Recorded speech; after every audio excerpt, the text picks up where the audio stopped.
conclusion of the Declaration of Independence, whereby the drafters essentially wrapped the package neatly by articulating so eloquently the reason for the break with the Empire of England, the refusal to recognize natural law, inalienable rights, equality amongst, at that time, men, and the representative governments, dissolution of representative governments, and essentially setting forth all the reasons why England had created this tyranny, this hostility, substantiating the need for a break with the empire. Now, briefly, I want to talk about the Constitution of the United States of America because it is the bedrock of our form of government. The Declaration of Independence is moving. It is compelling, but it was not an outline of government. The Constitution of the United States of America, which came 12 years later, and after much discord amongst the colonies, because in that interim period, what was in play, what was governing the colonies was the Articles of Confederation. Those articles were ineffective. They required unanimous vote. They required too much political cohesion and not enough majority rule. With a unanimous vote, 13 colonies was almost impossible.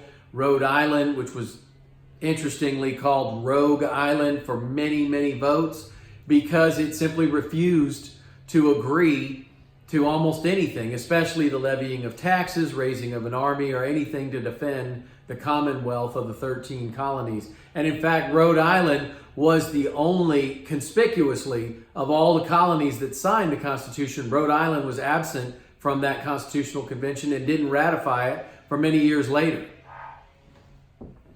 The Constitution of the United States of America has 7 distinct articles. The first of which is the legislative branch, setting forth our representative form of government. That representative form of government has changed over the years.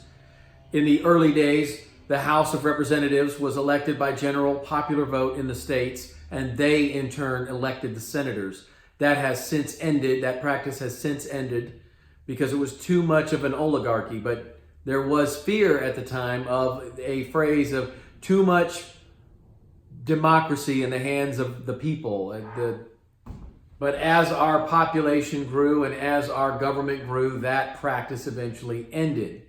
The next article of the Constitution of the United States forth the powers of the executive branch, the chief executive of the United States of America, replacing dynastic kings with elected representatives who, only by George Washington's example, gave up power after 2 terms. It wasn't later passed into law that presidents must give up power after 2 terms until Franklin Delano Roosevelt after World War II. But the point is that the most popular president, the most popular man, the most powerful general in the free world gave up the most powerful job in the new world at a time when he probably could have been elected and stayed a dictator for life. He's been called. Representative government was just coming to being. He is not a perfect person. He was a product of his generation and of his times.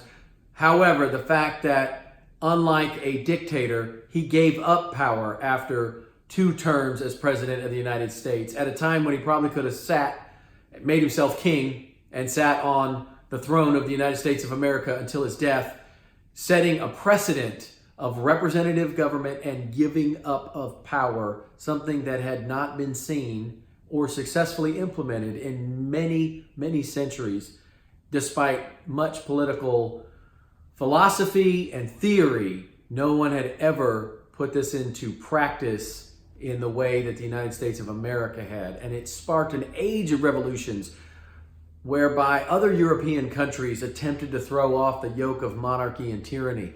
It wasn't always successful, and it took over 150 more years and 2 world wars for it to really end.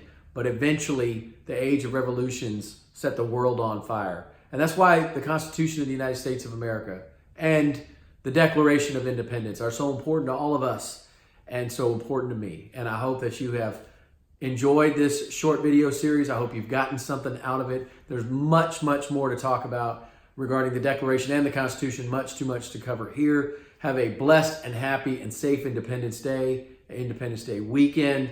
And thank you for watching. Like, subscribe, and share. And more importantly, God bless the United States of America.